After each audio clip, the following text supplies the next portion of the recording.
Iran will take on Korea Republic, but who will take on Australia's Socceroos in the last 8? There are 3 teams fighting for 1 place out of Group D. Iran are already assured of topping the group with 6 points. Should Iraq finish on 6 points as well, Iran will go through top on head-to-head record. However, for the defending champions, led by Yunus Mahmoud, Iraq only need a draw in this final match day of the group stage as they take on Korea DPR. For Korea DPR, they have no choice. They need a win and hope that the United Arab Emirates fail to beat Iran. And it is so tight that we could very, very possibly face the scenario of the group being decided on yellow cards. For the moment, it's all square between the UAE and Korea DPR. Should they both win by identical scores, it will go down to yellow cards. We'll keep you right up to date with what's going on in the other match, which kicks off simultaneously to this one across Doha.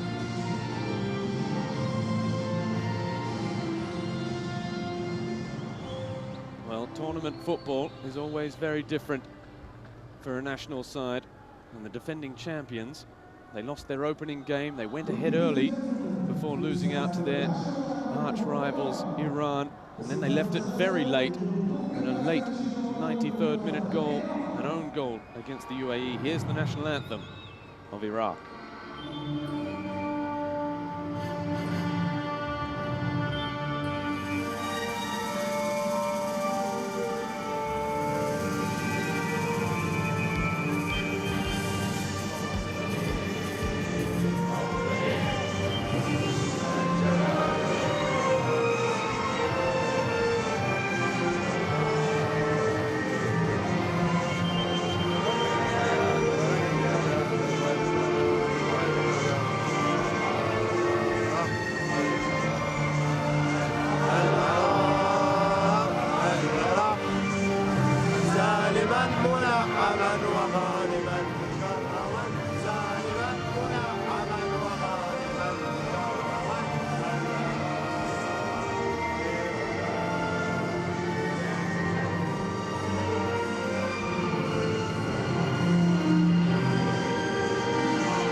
Two results are good enough for Iraq. A win or a draw will see them through, but standing in their way is Korea DPR, that defensive unit. Here's their national anthem.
Well, we expect another very tight and competitive match here. In the other groups, we've seen plenty of goals. 16 goals scored in Group A, 17 in Group B, 22 in Group C. Well, so far, after 4 games in Group D, we've had just 5. Korea DPR haven't scored yet. They've conceded just 1. Well, for Iraq, Bernd Stanger joining me, Robbie Thompson, in the hot seat for this evening's match. Former Iraqi coach and their current coach, Wolfgang Sidka, has rung the changes in the Iraqi side. They're obviously confident. They are full of confidence. Iraq is in the driver's seat at the moment, and the chance to advance is in their hands. Their position is without any doubts better than that of Koreans. Sitka changed two crucial positions. Both wingers are substitute, and even he changed the system. It means they are full of confidence and self-belief. Okay, they have never met before DPR at any stages of the Asian Cup. And as I know, I think they beat in other qualification always the DPR Korea, and they never failed to make a qualification against this team. And the DPR side, I think new coach Tong Yong-sops is sure to remain defensively sound, making DPR Korea a very difficult side to beat. But today they have to win, and the question is, can such a team change their attitude, a defending attitude, playing with the libero, with 5 defenders, to an attacking football? We will get the answer soon, Robbie. Well, they have no choice, do they? They need goals, at least one. And it all depends what happens in the other match, of course, with the United Arab Emirates taking on Iran on this final day of the group stage. There is Jo Tong-sop, who's made just one change. The number 7, Rayyan Yong-ji, is coming into the side for Moon In-guk. While for Wolfgang Sitka, you just mentioned it, Bernd Bassam Abbas comes in for his first start of the tournament. Mustafa Karim, likewise, the number 9 up front, so possibly we expect 2 up front for Iraq. And Kara Jazim, the number 23 with the gold boots, the number 13 rather, 23 years of age. He comes into the side as well, so those 3 changes and a change in formation for Iraq. We'll see just how they play. While we check out that formation for Korea DPR. Looks like they're playing almost with a sweeper in front of the defense, perhaps.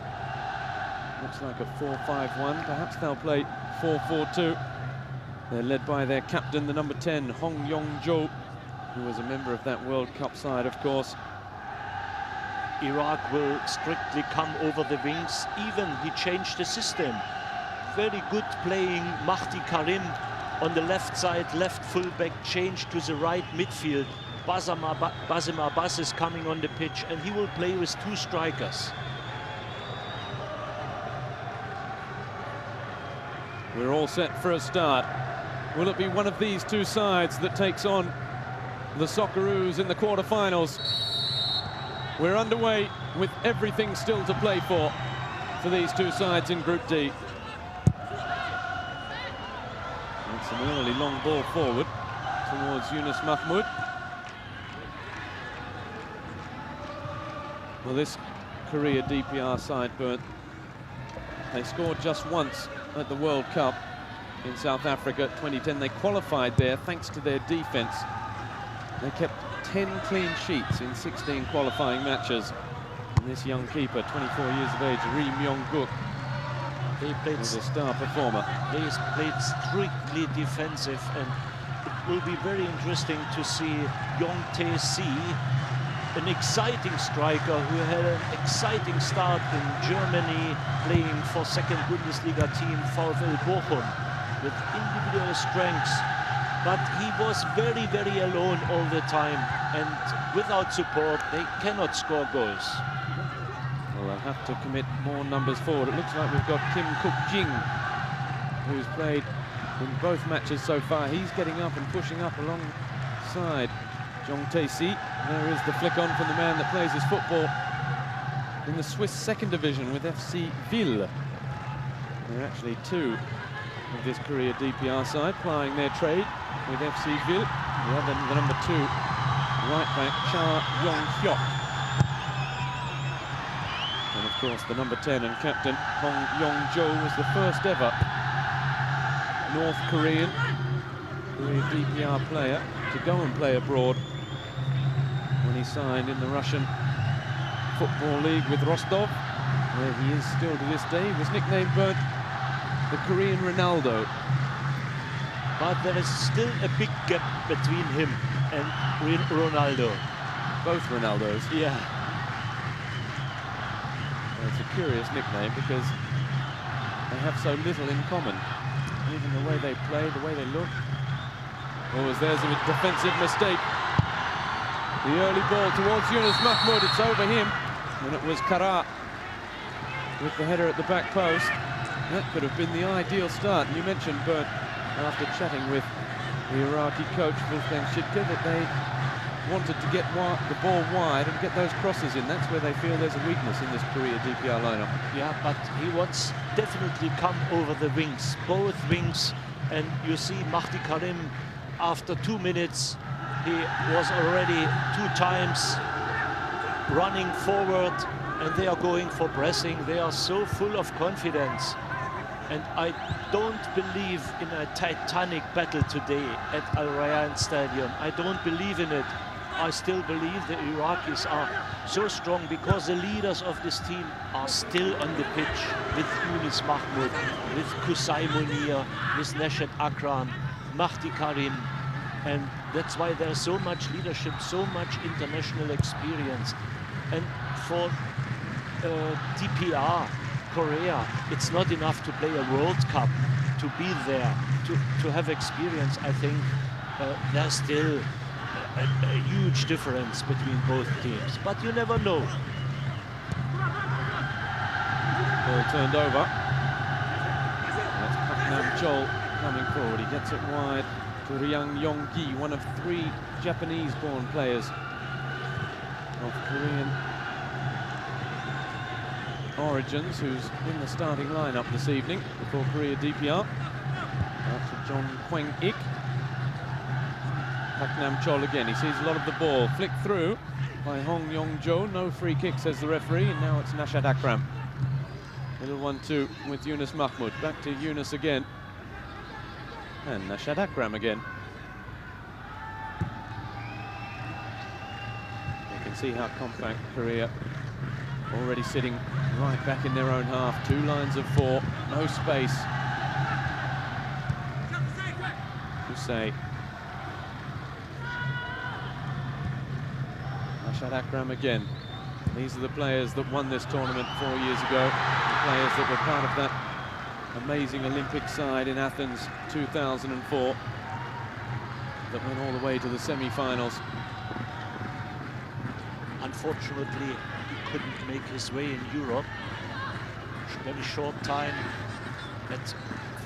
not only for a trial, but he has been in Manchester City, joined Sven-Göran Eriksson's side, later on Twente Enskede. Well, he's such an important player in this side, though, isn't he, Nashat Akram, the number 5.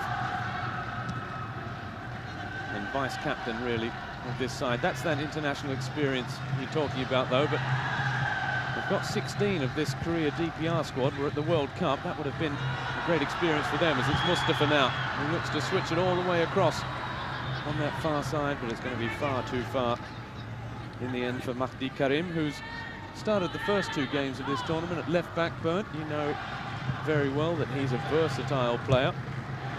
I like him very much because every team needs such a good character. As here come perhaps Korea DPR on the charge. The ball almost slid through. You cannot stop him running, and he played my side when we took the championship in Cyprus and Super Cup, and he was such a popular player, even playing with famous European players on his side. Everybody loved him, especially the crowd, because he never gives up. Well, you took a few of that Iraqi squad to Cyprus, but it wasn't welcomed with open arms at first by the Cyprus club, Apollon Limassol, but in the end I think you were the only club in Europe, in all of Europe, to go through the season without a single defeat in any competition. Yeah, it has never been before in this club to win the championship without losing matches, and even a letter from Sepp Blatter arrived with congratulations for this amazing run. It was history in Cyprus football, and even not many teams in Europe achieved such things. I think Arsenal did it a couple of years ago, and we did it with 5 Iraqi players. Yeah, they are not so welcome because unknown. They preferred Yugoslavs or Russian players or German players, Polish players. But then those guys they saw, didn't they? They saw the potential, because Hawa Mohammed, who played the first 2 matches and is just being rested by Wolfgang Sittke, such is the confidence that they'll have the firepower to overcome Korea DPR this evening. He went on to stay, didn't he, and play for Famagusta and score a goal in the Champions League against Inter Milan, no less. And he saves him today. He rests him, and you know, that's so much. There's so much confidence. Yesterday's coach from South Korea, he didn't risk it. You know, he played his best team because he wasn't sure. But Sitka is sure we will win today, and he said the tournament is long, and I need fresh players for the next crucial matches. But at first they have to win. But they are dominating now. First 8 minutes playing football. Do you know if Wolfgang Sittke knows Holger Ossik very well? Because we could have the matchup of the 2 German coaches against each other in the quarterfinals. Wolfgang Sittke is highly respected. As here goes Mustafa, trying to burst into the area. He has done, still going. Korea DPR, oh, that's a foul from Mahdi Karim. Just bundling over John Kwengik.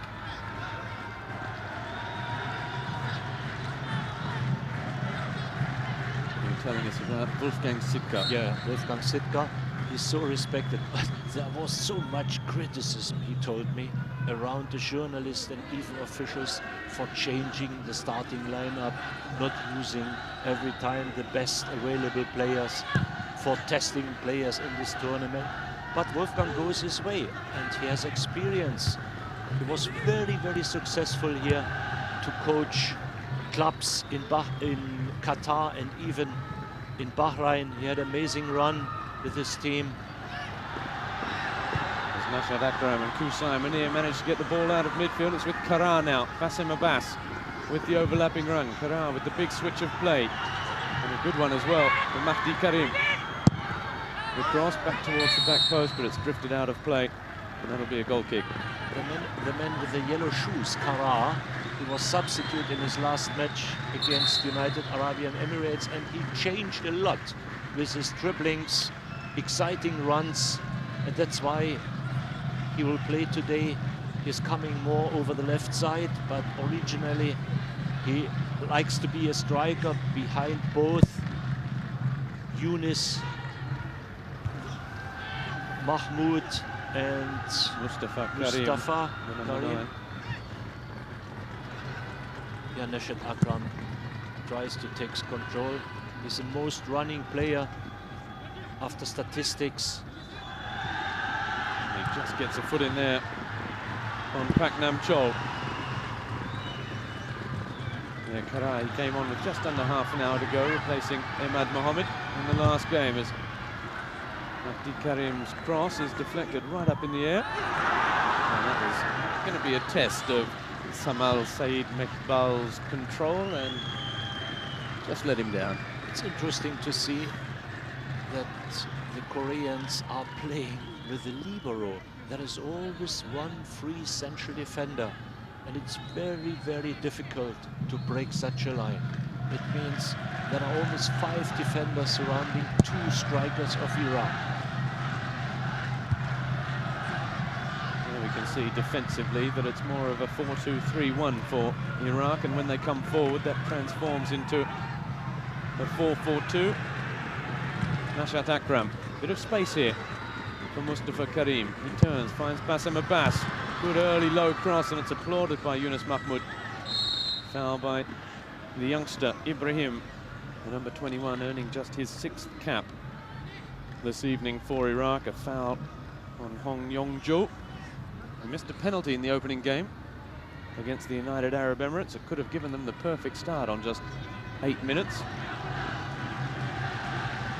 But he couldn't find the back of the net, and that's been probably just about their best chance to score so far. He's back to his feet and charging forward. The free kick from Ri Jun-il. All the way over to the back post. Rayyan Yong-gi. He's won the throw. We've got another player going down now. Looks like it's Samal. In fact, it's Ali Irhaima, the number 15, playing in the centre of defence. Plays his football here in Qatar with Al Wakra, where he's joined by his teammate Nashat Akram at club level. With Al Wakra, we've got a few Iraqi players playing their football here in Qatar these days. That wasn't the case, Bernd, when you were there back in 2002 to 2004, going looking for these players. No, they are poor boys playing in small Iraqi clubs, not small Iraqi clubs without any money, and now they are professional players. But the situation in Iraq means many of the players continue to play. Yunus Mahmoud for Kara, trying the shot on the turn, but it slices off the outside of the right boot. Can't test Ri Myong-guk.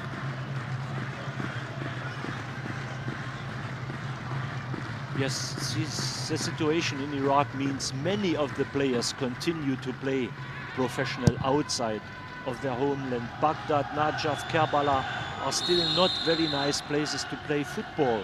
It's still too dangerous. Even traveling is risky, and that's still a problem to run a domestic football league. Well, it's also a problem for the national side. Flag up against Jong Tae-soo, the 26-year-old. He had an amazing start in German professional football in VfL Bochum, and he was so important that Bochum tried to avoid that he plays here this tournament. They need him so much, and they're trying to get back into Bundesliga 1, aren't they? Yeah, and they said the invitation was too late for this tournament, and that's why we don't release him. But FIFA has decided he must play, and that's why he's missed in Bochum, and he's very, very popular. Scored a couple of exciting goals. Hussein Munir can't get there, but he gets a lucky bounce off the head of Kim Kuk-jin, only to give it straight back to Cha Jong-hyuk. Now Hong. How can they win a match if they are not able to create any combinations? Well, that's the question for the coach. We just saw on screen there Jo Tong-sop, the man who was an assistant to Kim Jong-un, the coach at the World Cup. 15 minutes gone. We're yet really to have a first chance of the match. We've had a couple of half chances, both of them falling to the new man in the Iraqi side, Kara Jazim. There is no support at all. And the Iraqi supporters are being very quiet, aren't they? It's a very nervous feel here. Here goes Mahdi Karim. That brings them to their feet a little bit. Mahdi Karim almost got himself in trouble. He's got out of it well. Nashat Akram now. He's got Hussein Munir arriving at the edge of the box. The shot is blocked. Back out to Bassem Abbas. You're absolutely right. Mahdi Karim wakes everybody up. It was his effort to win this ball. He's everywhere now on the right side. Nashat Akram now trying, overlapping to do something. Samal's ball only cleared to Nashat Akram again. Here's Mustafa. It's not a penalty. Wolfgang Sidke had the arms raised. He took the ball away. He went down rather easily. And Yong Hak, the 32-year-old veteran, the number 17, just asking the question. Well, that wasn't perhaps the best replay of it. It did look as though the keeper led with his feet. Corner for Mahdi Karim. We do have some support now as the header off the crossbar. It's still there. It was Samal who turns away in frustration. Well, that's the best chance of this one so far. The right back, the number 16, Samal Said Mejbal, meeting the cross from Mahdi Karim. And I think it took a deflection up as well on its way through and bounced back off the crossbar. Korea DPR survive.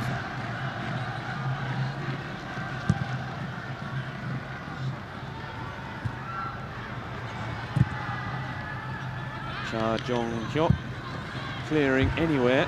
Well, you posed the question, Bert, how is this side going to win if they can't? No, it's no penalty. Never. But here's the chance. In fact, I think it might be Mustafa Karim who's turned that ball up onto the crossbar. The header from Samal, and I think it was his own player, the number 9, Mustafa Karim, who perhaps prevented that one from going in. Dominating, and after 16 minutes, the first chance, I believe they are on track now.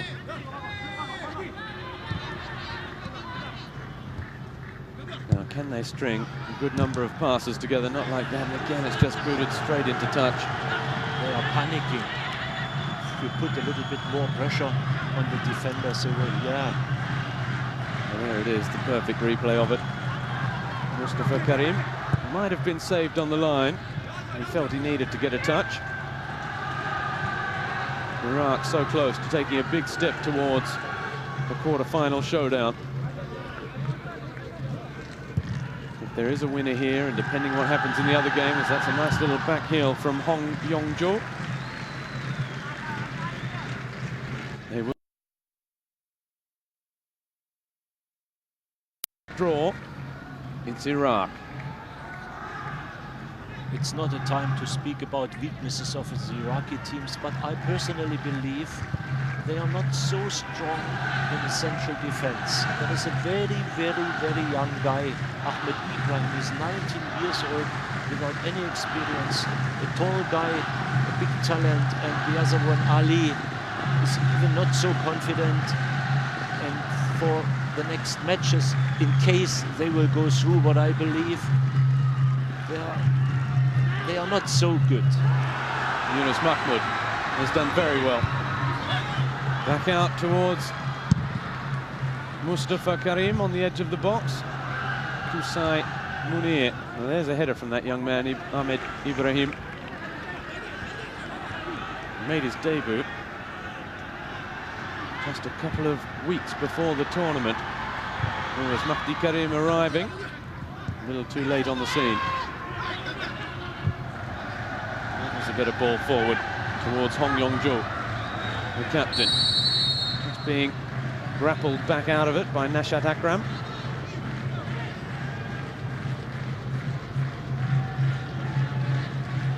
And Yong-hak decides to leave it. Chong Tae-seo with the little flick into the path of Rayyan Yong-gi. But no way through. That's lovely control from Yunus Mahmoud. He tries it from distance. Yeah, but Yunus is always a selfish, typical striker. He tries to score from every position. And Yunus Mahmoud, Nashat Akram, Kusai Munir, Mahdi Karim, Hauer, they played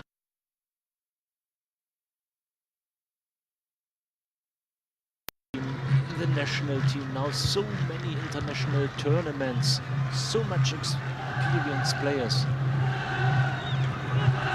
Bassem Abbas is another one of those. Well, he's got a good goal-scoring record, Yunus Mahmoud, apart from scoring the winner in the final 4 years ago, of course, against Saudi Arabia, in which Nashat Akram was awarded the Man of the Match award. He's got 34 goals on the international stage, and this is 89th appearance for Iraq as Kusai Munir. Now Mustafa tries one, it's a good effort, surely, and it's Karar, the number 13.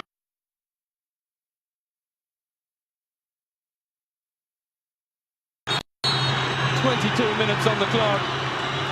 There was a great shot from Mustafa Karim. The keeper did well, but he could only palm it straight into the path of Karar Jazim. Iraq lead by a goal to nil. Worryingly though, we've got Yunus Mahmoud down on the edge of the box. There. you know, Mustafa Karim, substitute player to save other players. A fantastic strike. The ball moving around in the air as well. Difficult one for the keeper.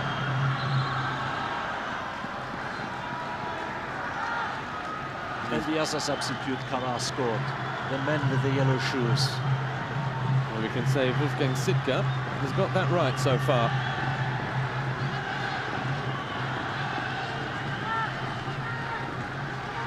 Mahmoud, though, is walking very gingerly on that left boot as we see the Iraqi supporters. Well, Karai, he had a header after just 2 minutes. He went close on 10 minutes, and on 22, he's got the ball in the back of the net. I think Yunus is just saying it was when the player fell down and landed on top of him. We saw him grappling there, and now it's when, oh, he lands right on that left hip. Could be painful, but Yunus is very tough man. I believe he will try to continue. Well, you found Yunus Mahmoud in the second division in Iraq, didn't you? Yeah. Goal scorer with a local club. Kirkuk, city of oil, north in Iraq. And I was looking for tall boys, because when I took these national teams, all players are so short. As Mustafa decides to get his own name on the score sheet. Yunus has rejoined, he's a big boy. Yeah. And even Iraq, Iran, they have this advantage. There are tall players around. It's very difficult to find in the Gulf area tall, strong players, physical. They are not so strong, but here in Iraq, Iran, in Turkey, in this area, you find easily tall defenders or tall strikers. Yunus Mahmoud is an exciting player, giant, French giant. Olympique Lyon had a look for him, and they made him an offer to play in France, but he refused. He prefers to stay here in Qatar to play a local club, maybe to earn money. And you know, if you have such kind of player, I believe it's better to let him play in his He has to culture. feel comfortable. Yeah. Well, here we've got a free kick now after that foul on Jong Tae-soo. That's the number 9 taking it himself, and he strikes it well. Good free kick from the boy who plays in the Bundesliga now. You can see his skills. Fantastic striker, but what can he do alone? Yeah, good free kick. What can he do alone? Very, very alone. There is no support, any support to play 1-1, or even there are not players to play a final pass, or the two experienced players, maybe oldies, Moon Ying-gup, 33 years, and Yi Jun-nam, 34 years. They are sitting on the bench. Yeah, that's right, the number 8, Ji Yun-nam, the man that scored against Brazil at the World Cup, as Nashad Akram's ball towards Yunus is overhit.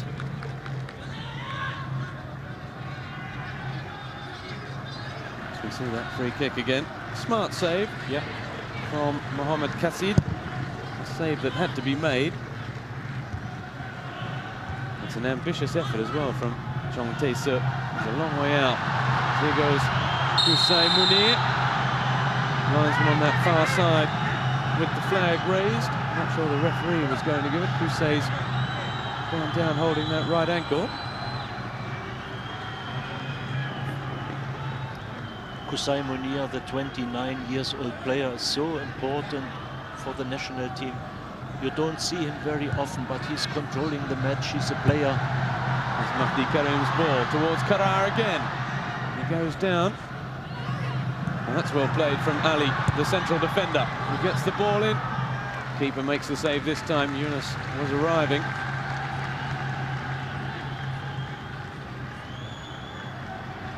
It's good to see central defenders playing attacking football. There is Qusay again. He goes without at that time. And Yong Hak. Chan now, Jong Tae-soo again. And he's not afraid to shoot from distance. We were wondering where a goal could possibly come from.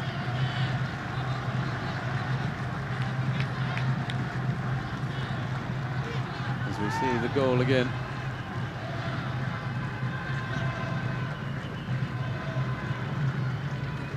Nothing the defenders could do about that. Iraq with 1 foot in the quarter-finals, the defending champions, of course. We've already seen the likes of Saudi Arabia, Syria fall by the wayside. Kuwait have gone. Foul on Kara from Cha Jong-hyuk.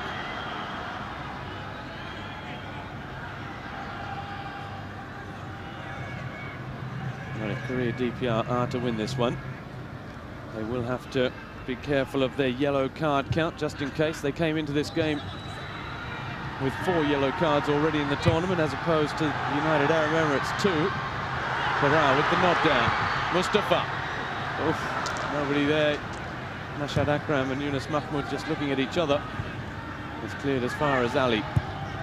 Nashad Akram again. First time ball for Mahdi Karim. Coming inside. Yunus looking back with the 1-2. Hong Yong-jo. Showing too much of that to Ali here, Haimina, but he's got it back through Rayyan Yong-gi.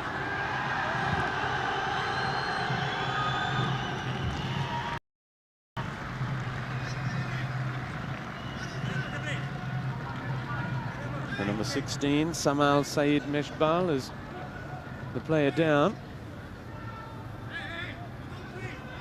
Now we see why. A couple of studs just over that right ankle. He's a tough character, Samal.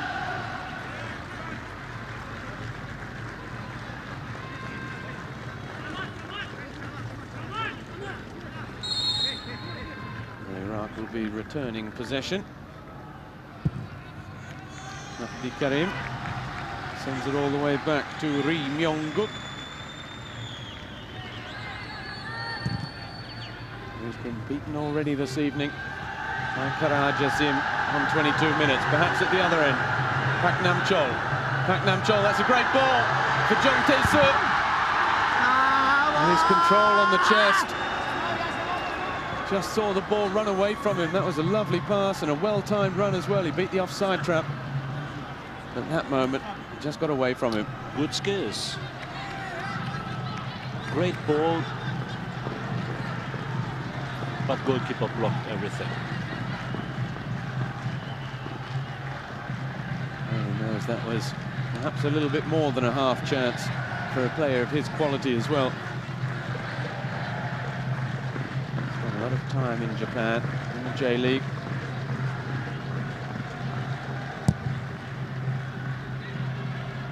Mohamed Kassid, long, Nashad Akram battling for it, flicked on. Yunus Mahmoud, back to Mustafa Karim.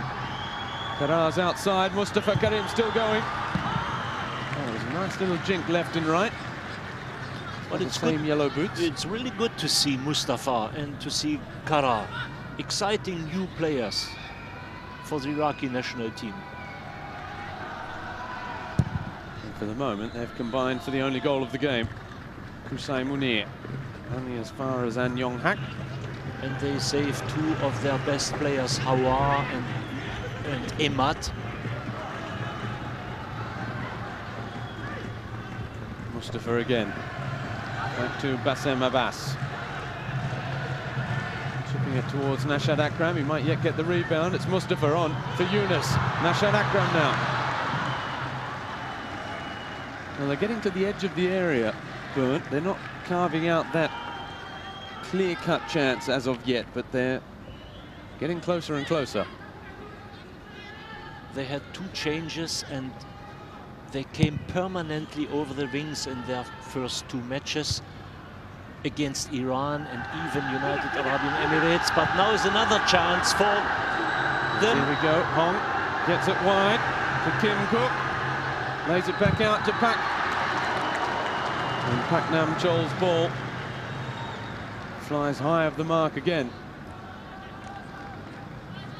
Well, it's on the counter-attack. Tried to hit it first time.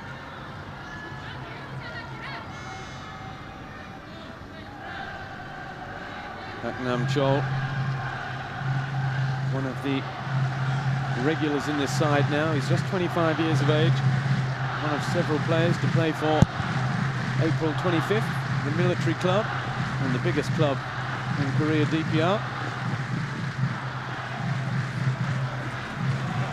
Kim Kuk-jin winning the ball off Kara.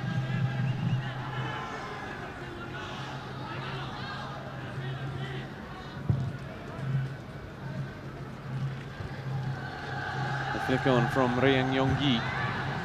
Hong now towards Jong Tae-seo. Bassam Abbas with the header. Kara tackles his own man, Kusai Munir.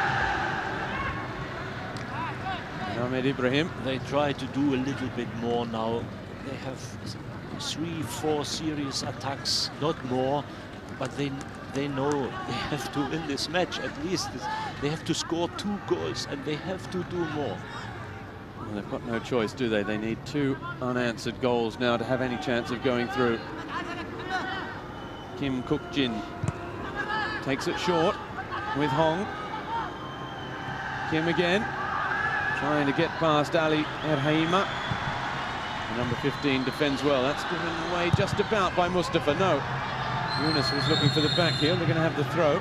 Meanwhile, we're going to come back to the initial foul on Kara. He was too late and he deserved this yellow card, the captain. That's his second yellow card of the tournament as well. He was booked after 10 minutes against Iran. It's not very nice after passing the ball to get such a tackle in your legs.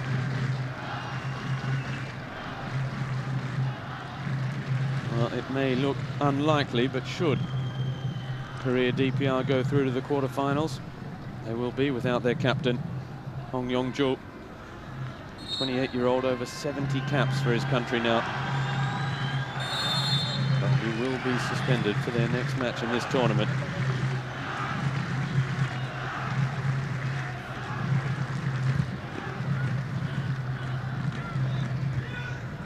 No one contesting for Iraq. Kusai back in. Mustafa down to Nashad Akram. Wide now for Mahdi Karim. Nashad Akram. Kara is coming inside, abandoning his left flank. And that's given away by Mahdi Karim. Who immediately covers up at right back though, the number 18. That's a good nod down. Oh, handball. Unlucky. Ahmed Chol.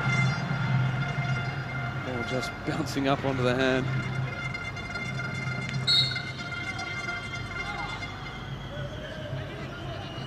Iraq seem to be attacking a lot more down that right-hand flank, and Kara, who's nominally the left midfielder, comes inside a lot. He's got it here.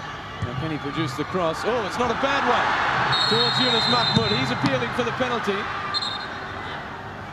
I think the flag is up for offside. You're right, Robbie. There is nothing over the left side. The reason is very, very simple. Basim Abbas, the left defender, does not... Yeah, you can't give him a penalty for that. If anything, I think it was the free kick that went the other way, because Yunus Mahmoud just grabbed his man and threw him out of the way. Good decision from the referee and his assistant on that far side. I don't think we've mentioned him either. Mohd Subkhiddin from Malaysia is our official this evening. And not on again from Jong Tae-seo. Ahmed Chol dispossessed by Nashad Akram. Here he goes now, the number 5. He's got Kara jetting off ahead of him. Yunus is in the middle. Mustafa as well. It's towards Mustafa at the front post, and what a great chance that was. A brilliant run, running from deep at the back post to the front, but really he should have scored there again, but he took it direct and it's difficult, but fantastic cross and a good move.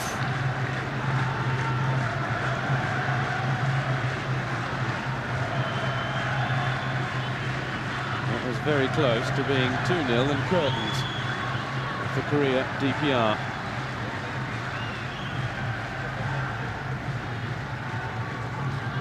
just lurking on the goal line. It's towards the front post. Oh, that wasn't far away again. Neshat Akram now. There is nobody, Neshat.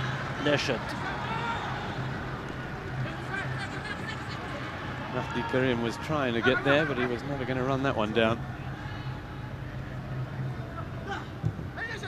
Just over 7 minutes to go in this first half. Iraq leading Korea DPR by 1-0. It will end all the suspense if it stays this way. Iraq will go through. And just 7 months after the World Cup finals, where they scored 1 and conceded 12, including that 7-0 loss to Portugal. As that's a nice ball in. Paknam Chol again trying to rise for the header. It won't be easy for him. He's not the biggest midfielder in the world. Yunus tackled again from behind, that time by Ri Junil. Well, they haven't conceded as many here. They haven't had that disastrous walloping that they received at the hands of Portugal, or even after the Côte d'Ivoire that put 3 past them. After that ever so promising start against Brazil, that 2-1 defeat. There was even some talk that this side might just emulate the heroics of that 1966 side, where they knocked out Italy in the group stage, were leading Portugal 3-0 after 25 minutes of their quarter-final. For many, many years, the greatest sensation in world football. Fabulous stuff. It was Pak Du-ik who got the goal against Italy to send them packing in 66. And it was a certain Eusebio that sent Korea DPR packing in that quarter-final. Trailing 3-0, Eusebio decided he'd had enough and scored 4 in a 5-3 win for Portugal. Paknam Chol for An Yong Hak. They were heroes, that side, from 66.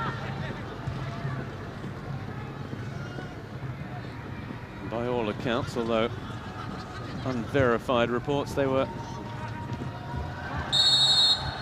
certainly not welcomed back as heroes after 2010.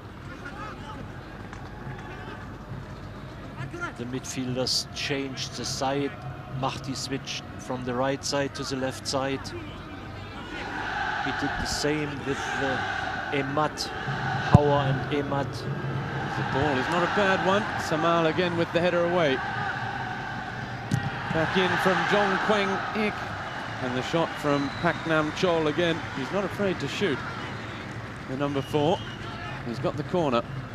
Well, perhaps that's Wolfgang Sidke trying to get a bit more balance going forward, because Kara is very much a right footer.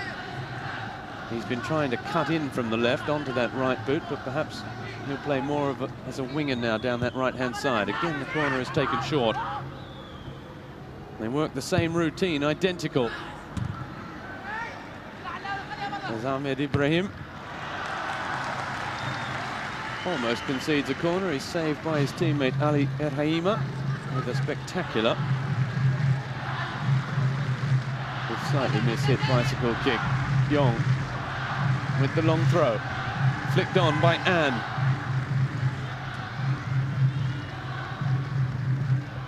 Cha Jong Hyok again, their touch lets them down.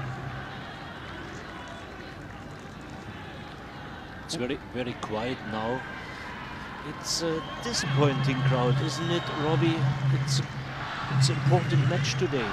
Well, the Iraqis are on that far side of the field. There's probably about 3,000 of them.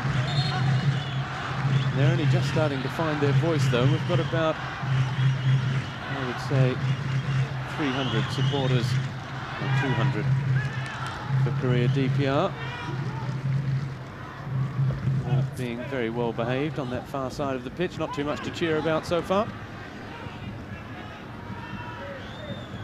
Hussein Munir, that was a nice turn. Now a good switch of play as well.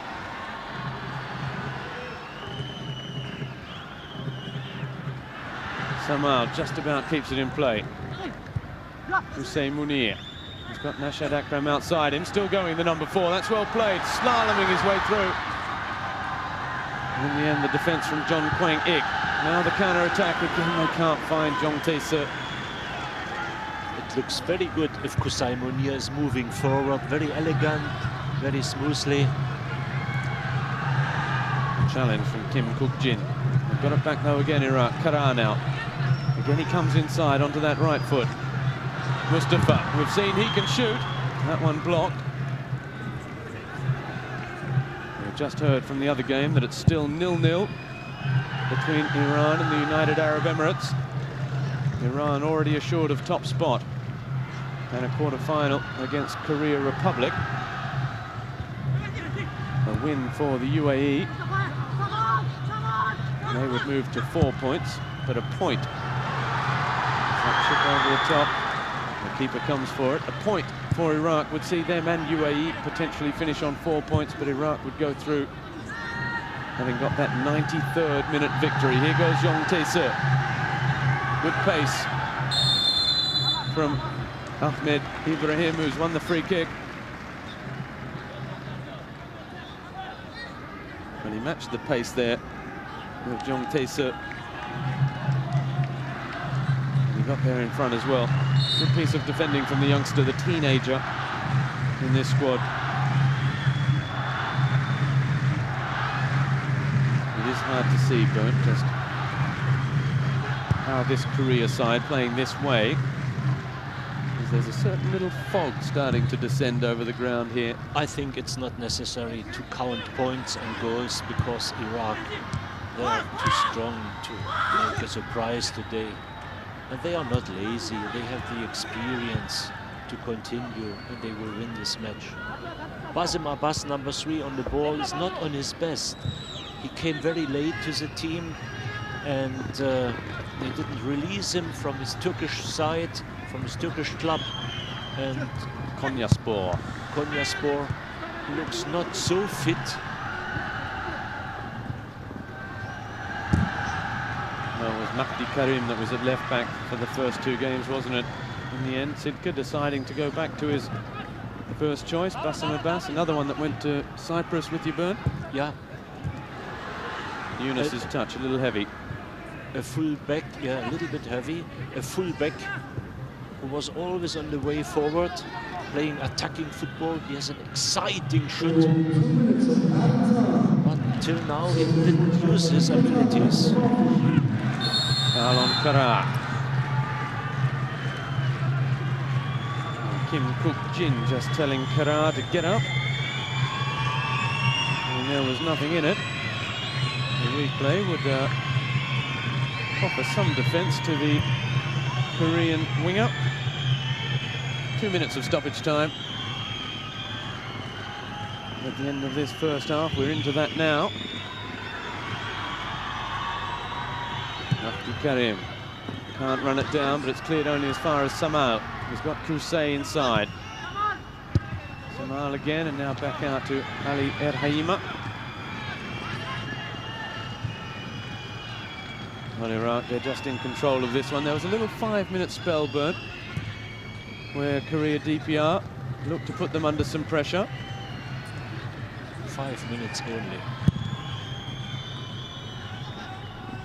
Mustafa leaping with Ri Jun-il, and illegally so. As I said at the beginning,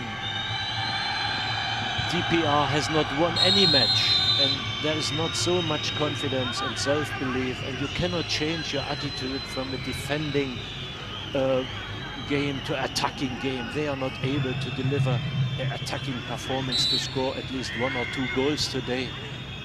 They are not good enough.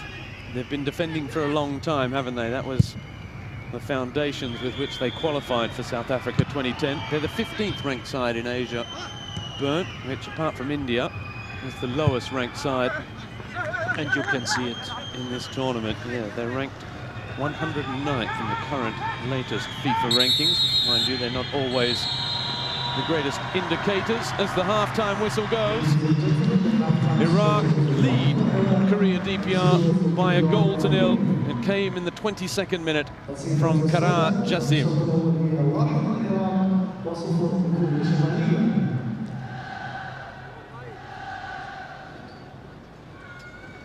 There is the goal scorer.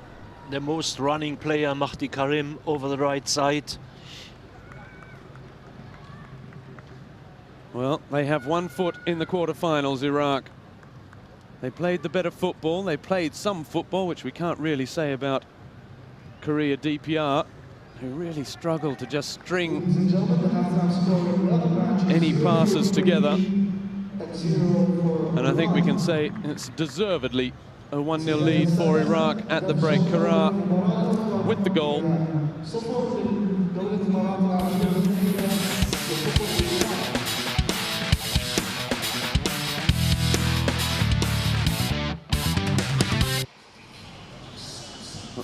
Well burnt, despite the fact that you're the Belarus national coach. We know you have a little bit more than just a soft spot for this Iraqi side, and it's obviously a deserved lead for them at the break.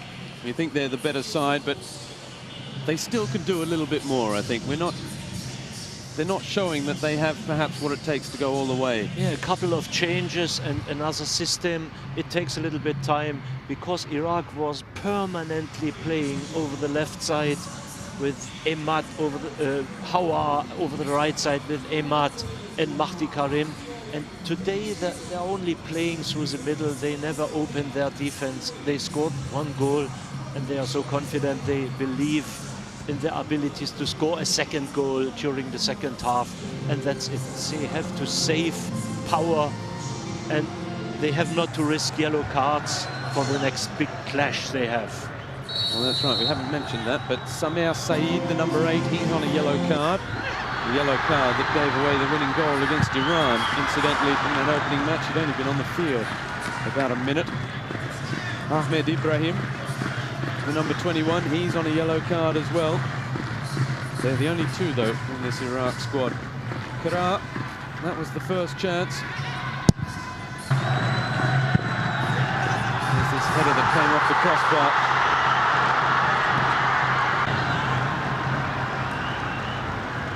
Mustafa helping Samal's header on its way. It might have been going in, you know. And the goal. Midway through the first half. Fabulous strike.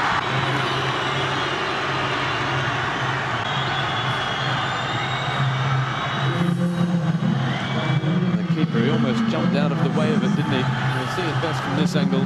You see it better now. The ball was moving around. No chance for the keeper, really.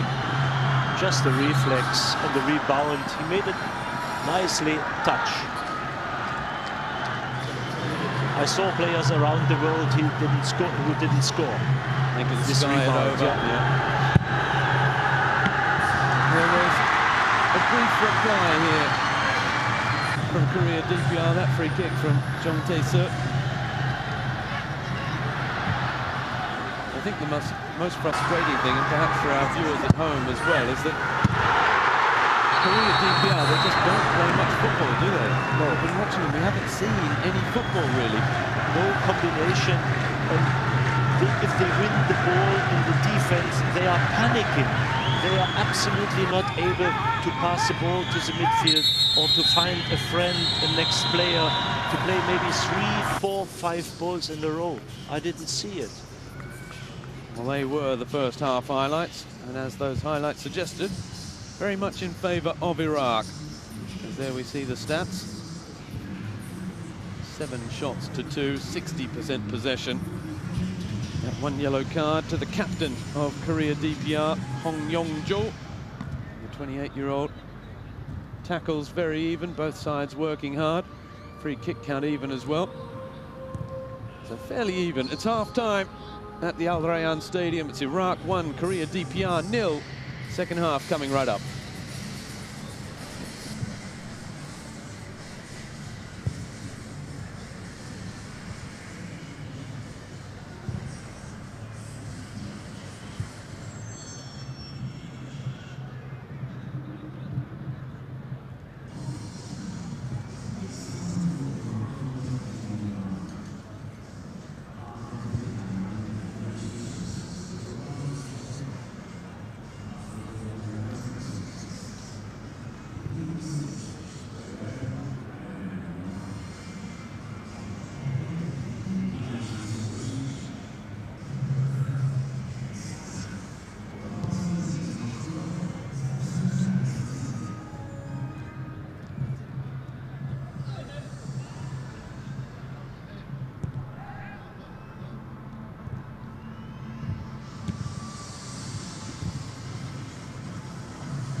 Welcome back to the Al Rayyan Stadium, the home of the Al Rayyan Sports Club. This 22,000-seater venue. It's got about 5 in it for this evening's match between Iraq, the defending Asian champions from 2007, against 2010 World Cup side Korea DPR. For the moment, it's the defending champions that have the nod and have 1 foot in the quarterfinals. If it stays this way, they will take on Australia's Socceroos in the last 8. Can we expect a titanic battle, was the question at Al Rayyan Stadium today. I don't think so.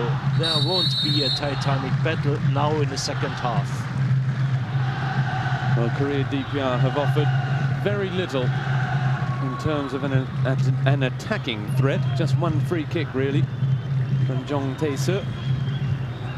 They are preparing for a change immediately at the start of this second half. It hasn't been effectuated just yet for Korea DPR. Looks as though it's the number 14, Pak Nam Chol, as opposed to the number 4, Pak Nam Chol, who's preparing to come into the game. We could have both of them out there. Commentator's nightmare. And burn Iraq as well. We expect more from them too. They lost their opening match. They really were forced all the way by the UAE with that own goal in the 93rd minute, which really put them in the box seat, as we're going to see that change now. And it's Jong Kwang-ik, the left back, who's coming off. He hasn't seen his number on the board just yet, no. And they're now saying it's not number 12, so play will continue. They want the number 2, I think, is the player that's going to make way, Cha Jong-hyuk. So Pak Nam Chol will have to wait a little bit longer before coming on to earn his 8th cap. But it's very strange to change after 1 minute in the second half. You can do it in a quiet situation in the changing room during halftime to give clear advices. After 1 minute in the second half, a little bit strange. It's a curious one. The ball is at the feet of Kim Kuk-jin. Switch of play towards Jong Tae-seo. That's a good little nod down for the man that might be making way, Cha Jong-hyuk, who tries the shot. And he almost went out in a blaze of glory, the number 2. We're still waiting for that change. The ball, of course, has to go out of play.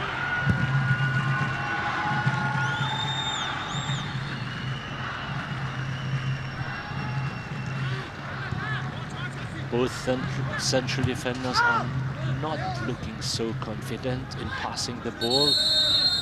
They are always 2, 3, 4 steps running, looking for partners. One-touch football is impossible, and they never play in the center, always over the wings.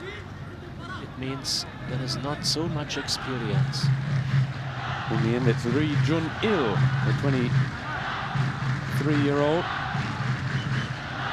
who makes way for Pak Nam Chol. So 2 Pak Nam Chols out on the field. Both of them were in the World Cup squad as well.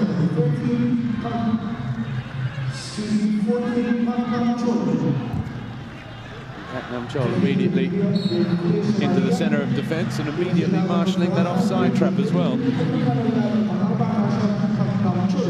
Pak Nam Chol, who played a full game against the United Arab Emirates, but then did not figure in the second match against Iran. And Sarifad's goal midway through the second half, settling that one.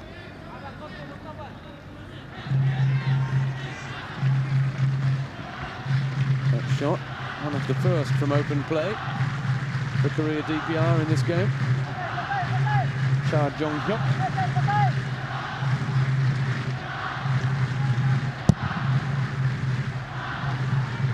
Ahmed Kassid long towards Yunus Mahmoud, a little foul on the substitute, Pak Nam Chol.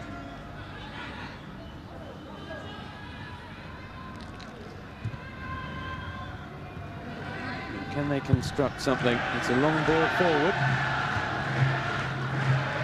Simple header for Ahmed Ibrahim. The other Paknam Chol is in there battling for the ball. Another shot blocked that time by Ali Haima. Now Mehdi Karim. Nashad Akram. Hussein Renou gives it right back. And that's a poor touch. Now Kara, his touch is heavy as well. It's quite slippery out. Mist falling. It's been raining for about 48 hours in Doha. Not so much rain today, but a very heavy feel in the air. What a fantastic surface, fantastic pitch. Many matches, but it's like billiard.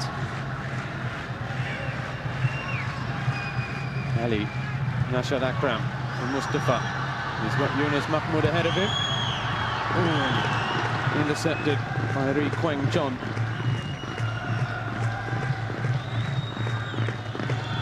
Korea DPR seeing a lot more of the ball at the start of this second half, Bern. Now we have to see if they can do something with it. That's a good ball for Cha Jong-hyok. Cha Jong-hyok still whistles from the Iraqi fans as he makes his way towards the corner flag. Promptly falls over, and it's a goal kick. It's a good question, but we know players. They feel already we have to save power for the next big match against Australia, and that's why you cannot motivate anybody to run like a horse now. They will control this match, and they will never open the defense, and that's why I don't expect too much from the next 40 minutes or so. Yeah, 40 minutes. Kara. Well, I'm sure they'd like to take some good football into the quarterfinals, though. They're yet to play the type of battling, attacking football that won them the cup 4 years ago. Bassam Abbas's ball towards Yunus Mahmoud. He planned well, but he just couldn't get his head on it. Ahmed Ibrahim with a flying header. It's going to be a throw in that far corner. Well, he was from a standing start. Yunus Mahmoud pressing from Iraq, and they almost won it back. The keeper Ri Myung-guk preventing the corner.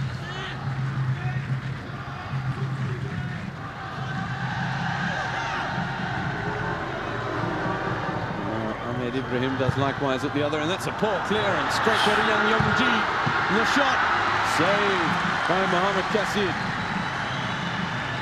He made one mistake in the last game as well against the United Arab Emirates that he got away with. Ali Erhaima comes across to just G him up a little bit. That was a terrible pass from the young defender. He's 19 years old, and he looks not so confident in so many passing mistakes. Good strike. Kara from 25 meters out. The keeper having a dive for the cameras, I think.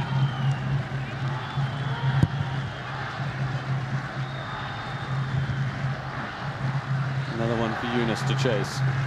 Ri Kweng Chon should have got there first.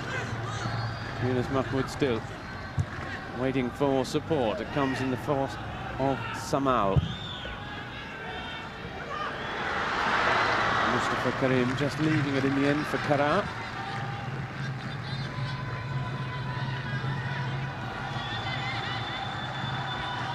Wolfgang Sitka will bring, I believe, Hawa Mohammed on the left side and Ahmed Mohammed back. As it's one for Hong Yong-jo to chase again. Mohamed Kassid has to come for it. There is no understanding between both central defenders.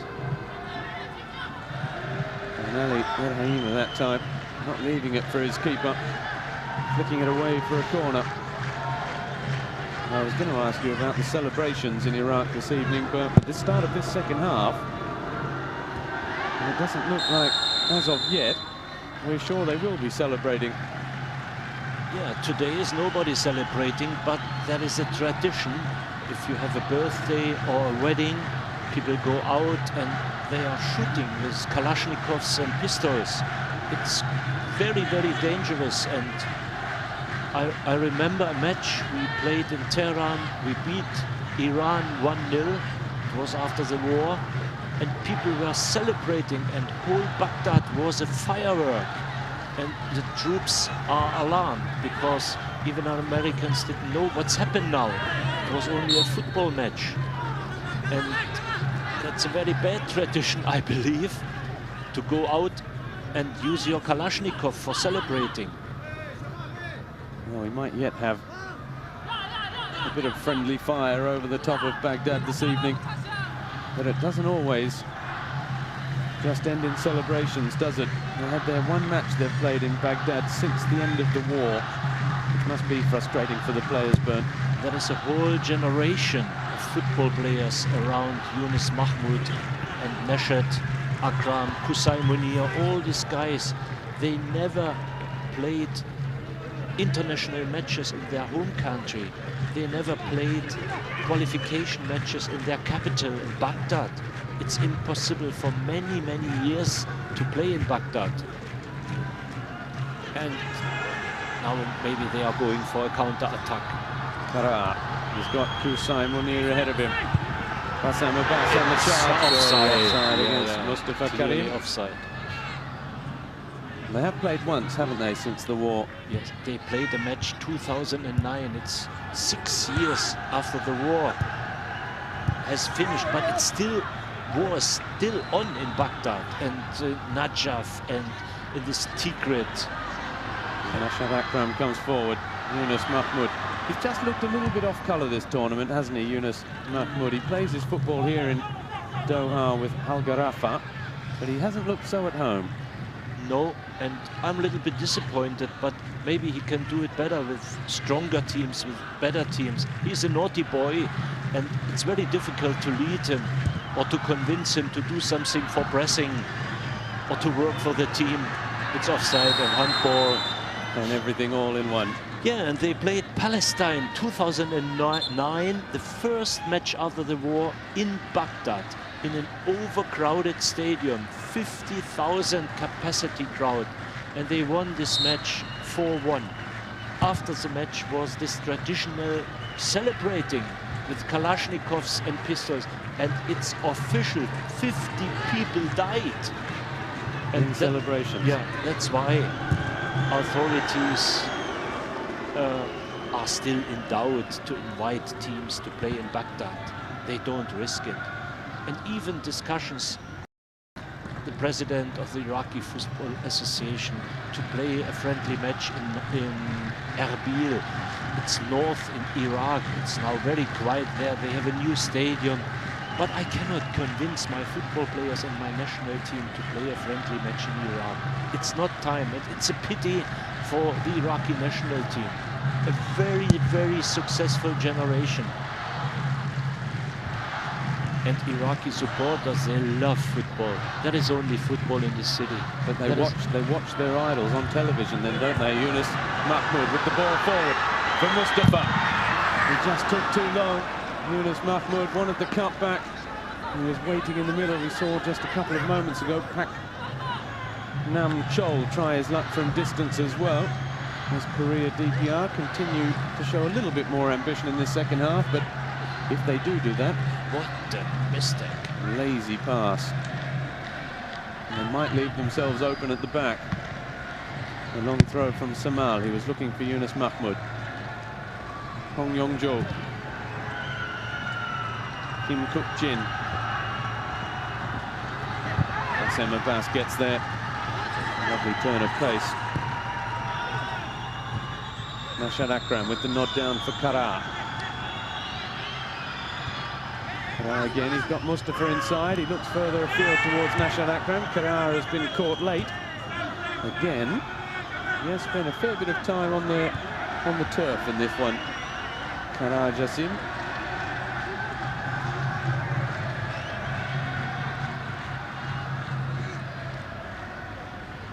Yes, Robbie, when I've been informed the war will start tomorrow and I had to leave this country, I wrote very quick letters to all of my players, even those youngsters who are those players who are playing today.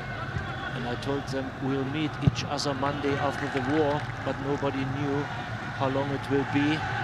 And definitely Monday after the war, we had our first training session without electricity, without water for showers. Even we had no soccer balls and nothing was available, everything stolen. But it was a start. And they all showed up as well. In a golden generation. That side that came through such adversity, not footballing adversity, but just life adversity. And it's very difficult to run a domestic league because there are always doubts about safety. Basim Abbas is going. It's not very often, but you see he's not in his old shape. He looks a little bit overweighted. A little bit of surprise and disappointment. One of the most popular players over the left wing. Good fullback.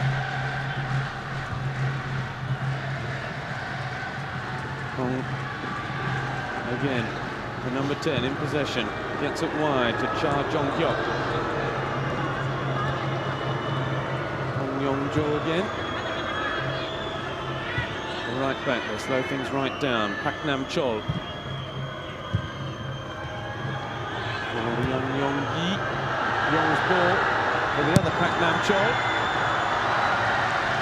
Oh, perhaps he learned a thing or two at the World Cup. Maikon scored an absolutely breathtaking goal against Korea DPR from that kind of angle, a little bit closer perhaps. And perhaps Pak Nam-chol, just remembering what Maikon did, tried his luck himself from the impossible angle.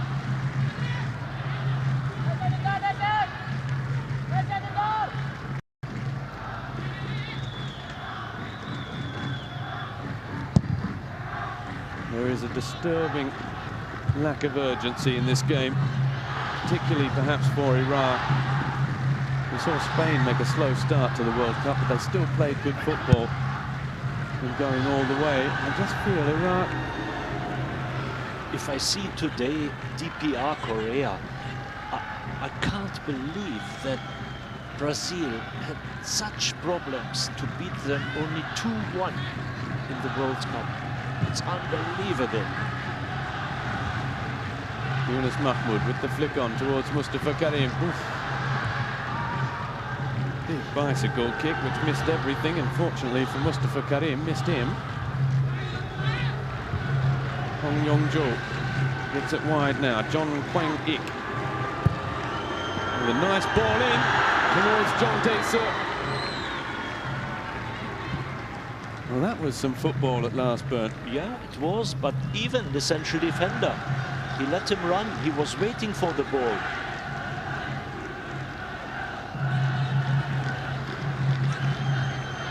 Wolfgang Sidka wants his side to pay a little bit more attention. It was the overlapping run from the left back. Aliyah Haimina towards Mehdi Karim. We haven't seen Mehdi Karim in this second half, the number 18. Nashad Akram pushed off the ball by Pak Nam-chol, no free kick. Even Wolfgang Sidka is more running along his line. He's nervous now. He feels something. You know, his team slows down. Yong-yi, Pak Nam-chol with a little chip over the top for Jong Tae-soo, but he wasn't reading the intentions of his number 7. He's an experienced coach. Maybe he will make some changes now to bring big guns or another young player. I'm not sure. I'm absolutely sure the Australians and Holger Osik, they will see both wing midfield players, Hawar on the left and Imad Mohamed on the right side. Very experienced guys. He rested them. Today's match, there is much more danger. They didn't come over the wings today. the Iraqis. I do expect the number 18, Mahdi Karim, to drop back again, or perhaps back across to left back again, as Yunus Mahmoud turns inside. Ri Kwang Chon. Hussein Munir claiming it was deflected. It is. It'll be a throw for Mahdi Karim. Jo Tong Sop, I think, can be relatively pleased with how his side has responded at the start of this second half, as there's a lazy control from Mahdi Karim. Well, that's the second foul throw, in my opinion. We just haven't seen it on screen by Korea DPR. The referee from Malaysia not too interested in the technicalities. It is always frustrating when the referee blows up for foul throws, but these are very foul. Nashat Akram. Kara. Harassed by Pak Nam Chol, gets it back to Ahmed Ibrahim. Nashat Akram, another lazy pass. One over the top. Flag up for offside against, I think, both Mustafa Karim and Yunus Mahmoud. It's the same old story. If every player gives 10% less, if they are not any more focused, it's even difficult to beat India, or it's difficult to beat DPR.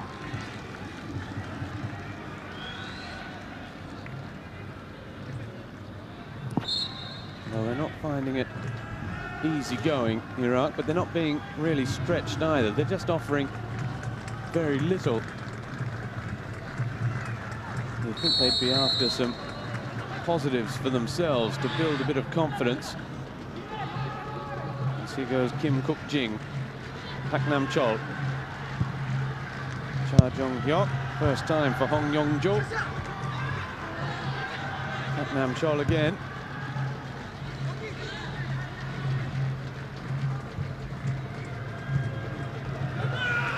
Rayyan Yong Hee. He still plays his football in Japan for Vegalta Sendai, where he is trying to run that one down. Been in and out of the national side. 29 years of age now, the number 7. Just 12 caps. And just offside.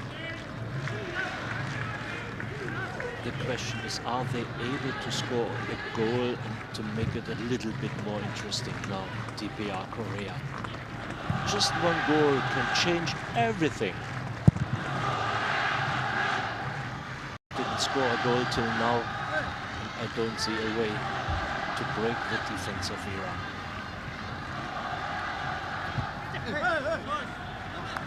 It's a throw for Iraq, who still lead by a goal to nil.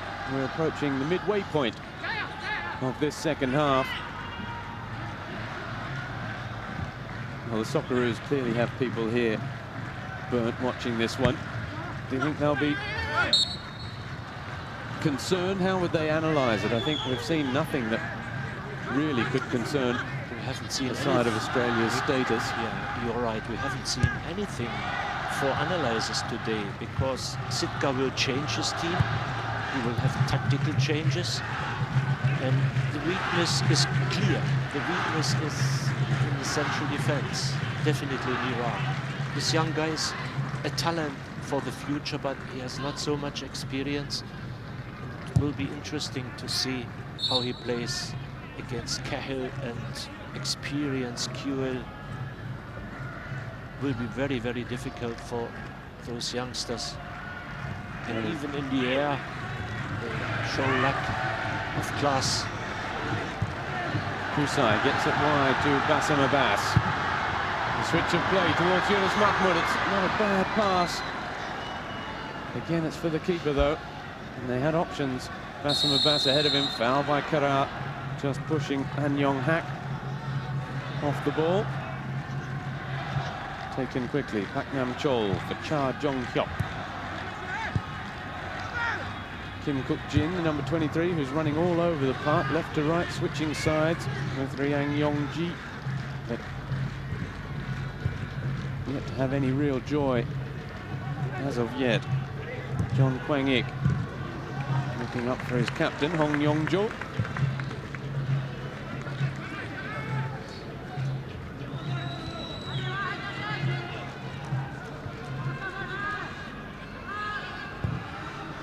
Yong-hak again towards Jong Tae-se. Little flick on, it's not a bad one, it's in towards Rayyan. Oh, and that was another half chance. And again, it's the central defence, beaten in the air, slow, not attacking the ball. And very nearly gifting Rayyan Yonggi a sight on goal. Lack of concentration now, Mahdi Karim.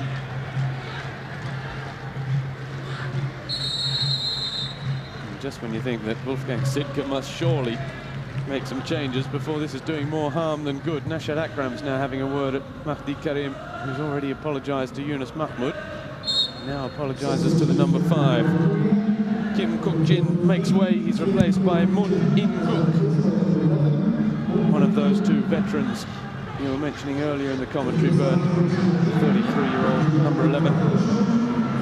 Here he is immediately. Will be interesting. Maybe he can. Will be interesting. Maybe he can bring a little bit more structure. Formation of DPR Korea. I've just heard that Iran have scored against the United Arab Emirates. Well, if that gets down to the Korea DPR bench, that might just invigorate them a little bit. Mahdi Karim slips. Nawar Mohammed, it looks like, is warming up and getting ready to come into the game. Appeals for the free kick for a handball off Nashad Akram, nothing given. Well, 1-0 to Iran means that if Korea DPR can win this, they'll go through. Nashad Akram with a little nutmeg, that's well played. Can't find Mustafa Karim. Immediately, Jo Tong-sop is telling his players to get forward further. Try and keep this pressure on Iraq. Well, it's hardly pressure, is it? Maybe he has received the result of Iran, and now I see him the first time giving clear advices to his team. Maybe he's smelling a chance.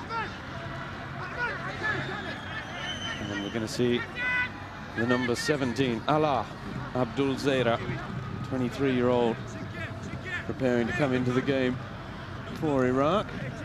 And he was substituted off in the last game, replaced by Mustafa Karim. He played a full game in the 2-1 loss to Iran. I wonder if it's Mustafa Karim that's going to come off. Alaa, he plays a little bit deeper behind Yunus Mahmoud. There's Kara Jassim is down again. There is Alaa Abdul Zaira. He's just going through his security checks. Meanwhile, Qusay Munir has come across to receive word from Wolfgang Sitka. Again, it's not much of a foul, is it?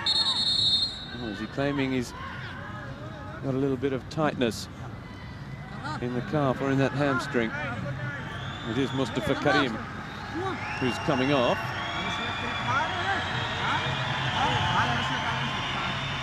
He had a good strike, but we didn't see so much from him today. I don't expect him playing Australia. Well, do you think we might see 3 first-team substitutions now, just to give the likes of Alaa, Awar Mohammed, Ahmed Mohammed perhaps a bit of a run?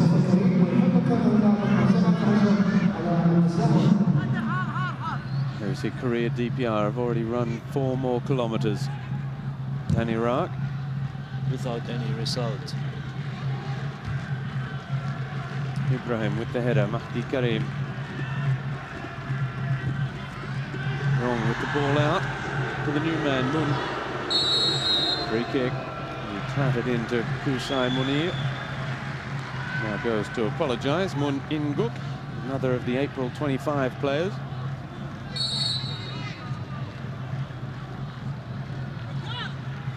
They have 2 players in Japan, Rayyan Yonggi, the number 7, and the number 17, An Yong-hak, who plays with Omiya Ardija. The 2 in the Swiss second division, of course, Cha Yong-hyuk, the number 2 at right back, and the number 23, Kim Kuk-jin. And then our 2 star players, if you like, the number 10, the captain, with Rostov in Russia and Jong Tae-se in Germany. Kara gets it onto that left foot. Again, Nashan Akram was waiting at the edge of the box and just lets Kara know that perhaps he should look for a teammate.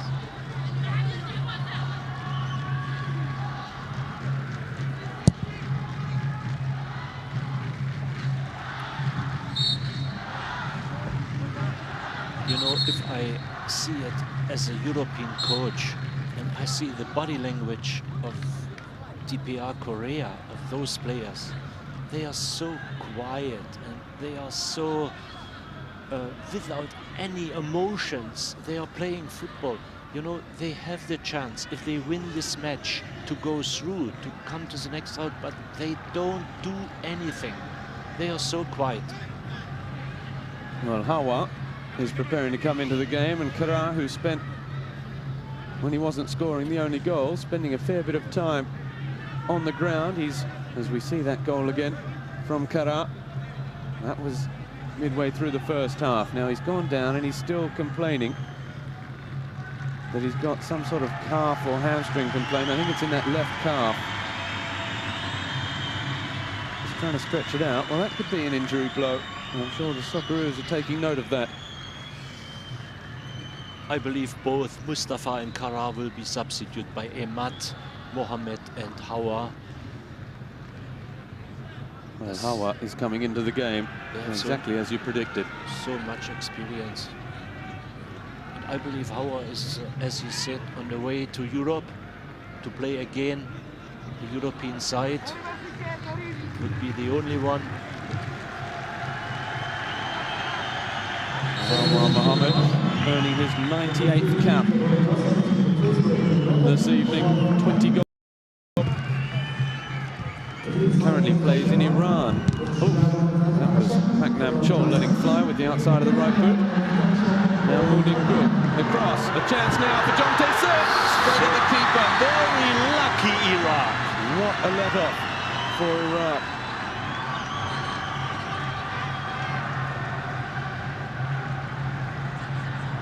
Well, they're doing this at their own peril, Bernd, but really,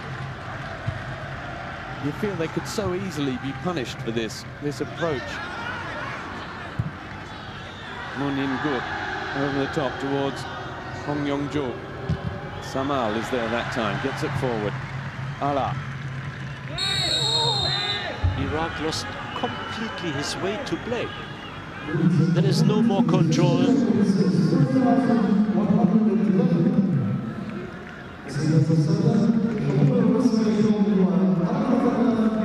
Well, just over 4,000 the official attendance, so it's disappointing, isn't it?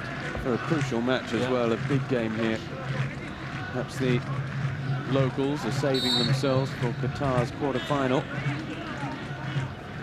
in 2 days' time. There is a lot to do for the World Cup 2022.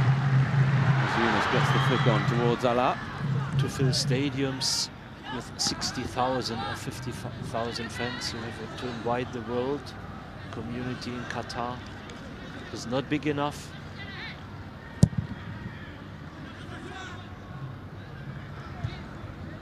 Kusai Monir with the nod down, only as far as John Kwang-ik. Cha Jong-hyuk. Ball again. Hassan Abbas missing out again. It's Ali Haima, the number 15, who's, you mentioned Korea DPR playing with what looked like a sweeper at the start of the match, a libero, but Ali is doing a lot of cleaning up at the back for this side as Nashan Akram heads it as far as Ala. Now Yunus Mahmoud, the touchdown for Mahdi Karim. Switch of play for Hawa. Now is there a chance for the substitute? Hawa getting down towards the byline. Cuts it back towards the edge of the area. Mahdi Karim gets there. Kusai takes over. That's a poor shot.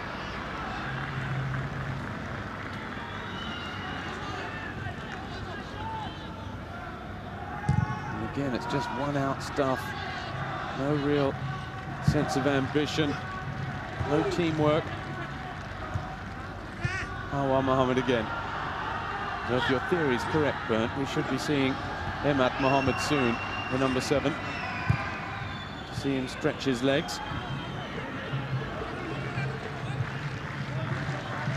Samal. Inside for Allah. Rashad Akram. Yunus.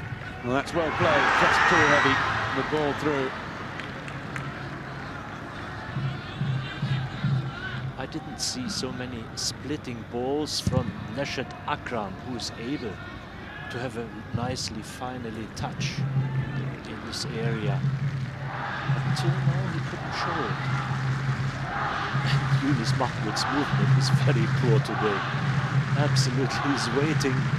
He's doing nothing. Samal with the throw towards Allah. Hong Yong-jo cleared by Samal again towards Yunus Mahmoud. Lee Kwang-John. I don't know how they play against Australia, but you will definitely see another Iraqi team. This is not Iraq today. This is a team a little bit lazy, sure that they are qualified for the quarterfinals, saving power now, resting players. They will be fresh and powerful back against Australia. It will be a very, very difficult match for Holger Usik's side. Oh, we're inside the final 10 minutes now.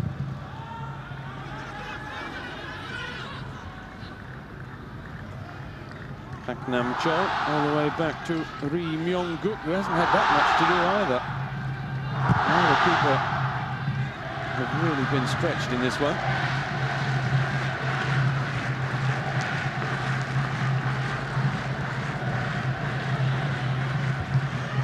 And Yong-hak all the way back to Ri Myong-guk again. Pak Nam Chol can't play that as captain. Yunus jumping with Pak Nam Chol. The ball back to him from Hawa Mohammed.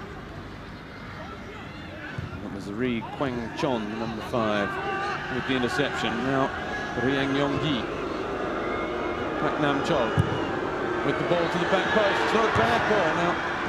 Bassam Abbas just clipping the heels. Is that Salleh? How close was that? Off the left boot with Hong Yong-jo. Very poor clearance from Basim Abbas.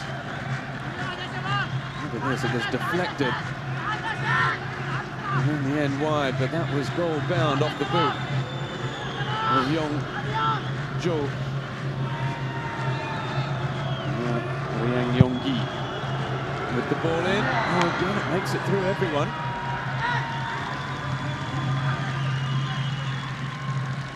Well, it's not a defending champion showing a whole lot of swagger and just marching into the quarterfinals, is it?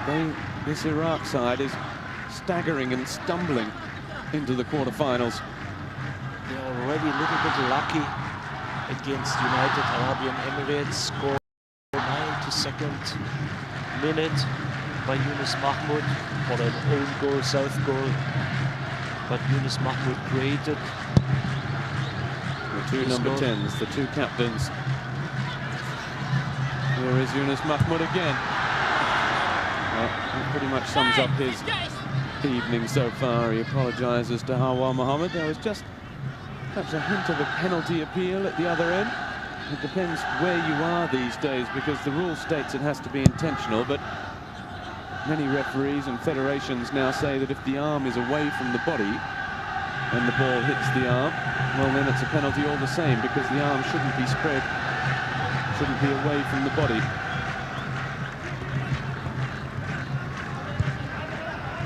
I certainly wouldn't have been surprised to see a penalty given for an intentional handball, even if that one, well, did deflect that shot away from goal. Rashad Akram approaching the 11K mark. Good work out for him. You said he's the player that runs the most in this side. He's permanently running 10 kilometers. Last match was a record run from him.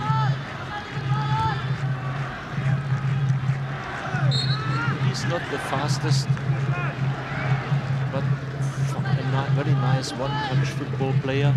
Strong header. John Ik is fouled by Hussein. The free kick from Rayyan again. And it's into the danger zone. Nashad Akram with the head up. Now Mahdi Karim up the line. And it's Nashad Akram, it's the first there. Little knee up in the air. Gets it back again. Hawa Mohammed now. We've just heard that it's Iran 2, United Arab Emirates 0. I just wonder if that has got down to the Korea DPR headline touchline, because they've got just over 5 minutes left. Just try and score twice and they'll be on their way.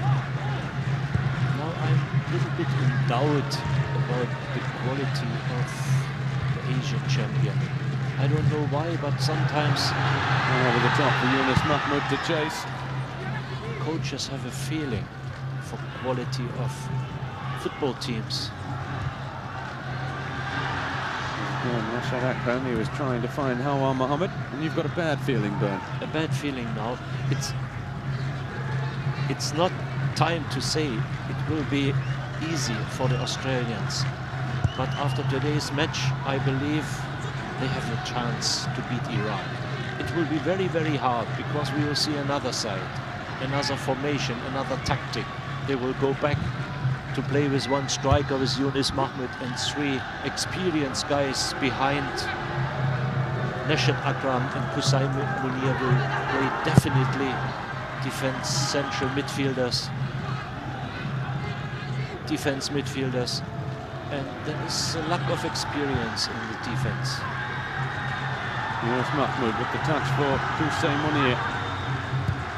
Well, Australia didn't fly into the quarterfinals either, but they struggled perhaps a little bit in the second half against Bahrain as well, on their way to a 1-0 win. But performance you want before you head into a big match. There aren't too many positives in this performance for Iraq. It takes confidence away. If you have a good performance, if you play combinational football, if you have fun, as South Korea yesterday had. They had a lot of fun to play football. They enjoy football. It's like a training session. And they know they could easily have scored 10 goals in that game against India. Easily. They had fun. They are smiling during their combination to beat such a team. But today, a little nod down. The referee unsighted, appeals for the penalty. And again there was Nashad Akram with a fairly guilty look on his face. Let's have a look. There's the running behind. He is dragging him back, I think. Had hold of just a little bit a touch shot with his body. Hong Yong-jo's bit of that number 10 shirt in his hand, I think, perhaps from Nashad Akram. It'd be nice to see. I know a different angle of that one. Many referees. Unfortunately, I think he was about 30 meters from the action, and there were a lot of players in the box in front of him. He didn't get any support from his linesman on that far side either. His compatriot from Malaysia. I believe he didn't see it. He was not concentrated. The linesman on this near side is from China, Mu Yuzin. He's been working that offside flag as well. There is the Malaysian referee. A couple of players still having words. Yong Tae-Su again leaping. Yunus Mahmoud won't get there. Lee Kweng-chon for Yang Yong-gi. That was better defending from Bassem Abbas. Under 2 minutes to go now. Iraq might just hold on. It's no football, and I cannot see a chance in the second half for the Iraqi team. There was nothing happened. We've had a few chances at the other end, though, haven't we? We probably could have had a penalty, I feel, at least between that drag back and the handball earlier. Nashad Akram settles things down, and I'm sure Mohamed Qasid will want to settle things down further as well. Chong Tae-Su goes and places the ball.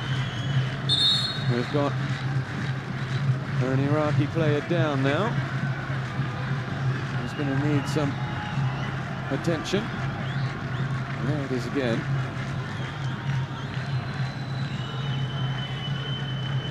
The coach trying to get players forward. It's Ali Erhaima, who's been doing an awful lot of running. He's had to cover the other central defender. Yeah. An awful lot this evening, and he's got a bit of cramp now. He was a better one today. Yep. He's had a good performance, in fact, Ali Erhaima. But you know, even in the Australian team, there is so much experience, and I cannot believe that there is only one player in the squad around Mark Schwarzer who will underestimate Iraq. They will never do it, because football players know exactly it's another game, it's another match, and we will face another Iraqi team. And that's why it will be a big clash between both teams, with open end, of course. Well, there are some big quarter-final matchups. 4 minutes of stoppage time. Looks like we're preparing to bring on Saad Atiyah, the number 23. He's a defender with Al Shorta. Here goes Allah. And there's no final ball. Ri Myong-guk, long. Even Yunus Mahmoud, the captain, was blaming his teammate for giving such a bad pass. Hawa for Allah, Nashad Akram. Back to Ibrahim, they're screaming for Ali to come back on, and in the end I think it's Mahdi Karim that's just waved him back on, not the referee. They're back to 11. That shows just how worried they are, Iraq, in these final stages. They didn't want to be defending with just 10 men.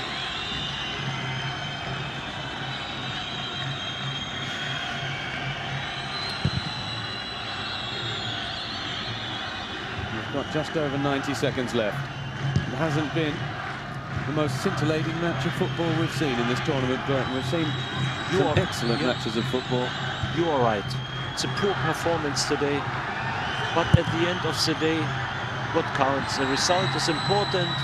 The coach will say, forget everything what's happened today, be focused for the next match. The Iraqi supporters on the far side are already celebrating. Allah, wide for Mahdi Karim. The question will be, can you turn yourself on and off like this if you're an Iraqi player? They've turned off completely in this game. Are they able to just turn it back on, flip the switch, and be back to the Iraq that we've known in recent years? It hasn't happened in this tournament. Iran have hit a third. They lead 3-0 now. They are a side marching in to the quarterfinals, but Iran, they looked strong against Iraq in their opening match. They've got a solid 1-0 win over Korea DPR in their second, and now they've trounced UAE, who caused problems for both these two sides. But even against Iran, Iraq played similar. You know, there was not a big difference between both teams, and that's why I'm warning to underestimate Iraq. Back here towards Hawa Mohammed. He went down and he just stuck out the boot.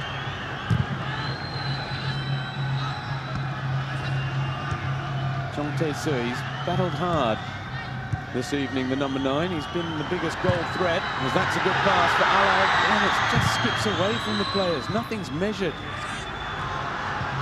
Nashad Akram gives it away this time. Haknam Chol, wide for his captain, Hong Yong-jul. Little chip in towards Chong Tae-soo. Hassan Abbas gets in front, collapses in a heap, wins the free kick.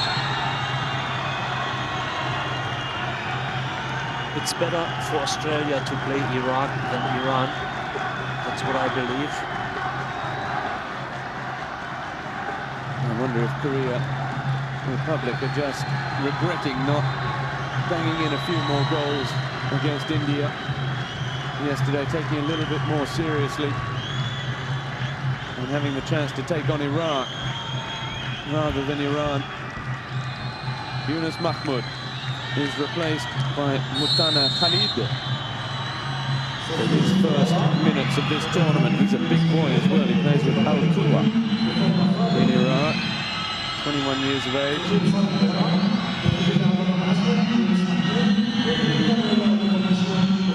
All hands shaking down on the bench for Yunus Mahmoud. Not sure he's can really be happy with the way he's performed. Samal just gets there over the top for Mahdi Karim. DPR will leave this tournament without a goal. They could not score a goal. Even India scored 3. It's all over here at the Al Rayyan. Iraq are finishing second in Group D and will play the Socceroos in the quarterfinals after a 1-0 victory over Korea DPR.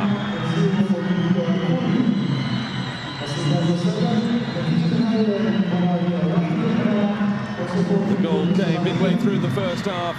Kara Jassim profiting from a fabulous shot and an excellent save as well, but the keeper Ri Myong-guk could only parry Mustafa Karim's shot into of Kara Jassim, who netted with glee his 3rd international goal.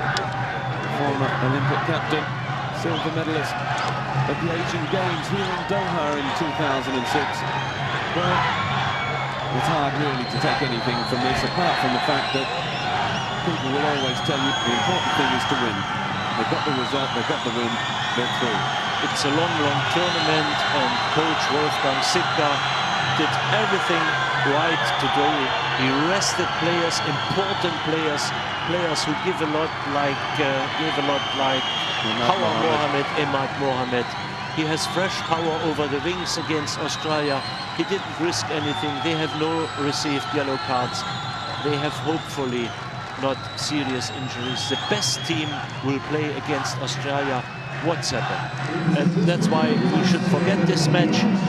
Everything went smoothly for Iraq. They are second. They will face a great team from Australia, and they have to show we are the defending champion. It will be very, very difficult, and I'm looking forward to see this match. Exciting match. So we have the quarter-final lineups then. Uzbekistan, Jordan, Japan, Qatar, Iran, Korea Republic and Australia will take on the defending champions from Iraq. Korea DPR players made their way across to applaud their supporters. Iran did likewise, with kisses for the camera as well. Ali Haimi was a good performer, the number 15 for Iraq this evening, and even so there was some nervy defending at the back and a couple of real chances when Mohammed Qasid, the goalkeeper, was just in the right place at the right time more than anything else. But they've got their win.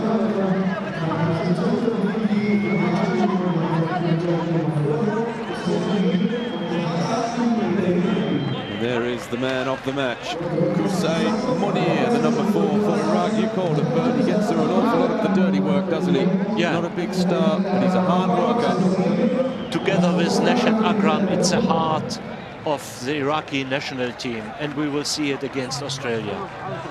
Well, it wasn't a great match for two good teams, and perhaps a great team for Iraq. Time will tell. Hussein Monir, man of the match. Iraq defeating Korea DPR by a 0-0. That's the end of the group stage. We've got a day off tomorrow from Qatar 2011, and we'll see you again for the quarterfinals in 2 days' time. Bye-bye. Auf Wiedersehen and goodbye, Bernd Stange.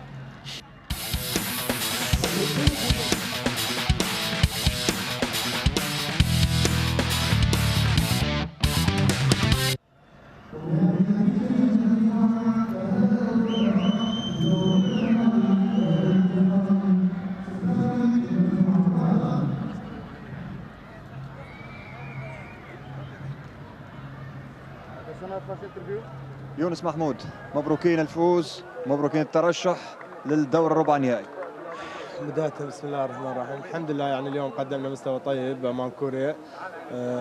كوريا فريق عنيد، لكن يمكن احنا اليوم كنا احسن من لعبة الامارات ولعبة ايران، وقدرنا نحصل على هدف واكثر من فرصة ضيعنا. نقول الحمد لله والشكر على كل شيء. تأهلنا المباراة الجاية. الان المباراة الصعبة راح تجينا اللي هي استراليا، واعتقد ان اللاعبين يعرفون المسؤوليه اللي موجوده عليهم، لان الان وصلنا مرحله ما بها مجال انك ما بها نقاط. الان اللي يغلب يصعد واللي يخسر يطلع. بالنسبه لجمهور العراق وبالنسبه للبطوله ككل، اهم شيء ان صاحب البطوله السابقه ما زال موجود في المنافسات. الحمد لله والشكر. اكيد احنا جايين هنا جايين نحافظ على اللقب، احنا اصحاب اللقب نحافظ عليه قدر المستطاع، ونتمنى من رب العالمين يوفقنا ونحصل على الكاس مره ثانيه. الله يبارك لك.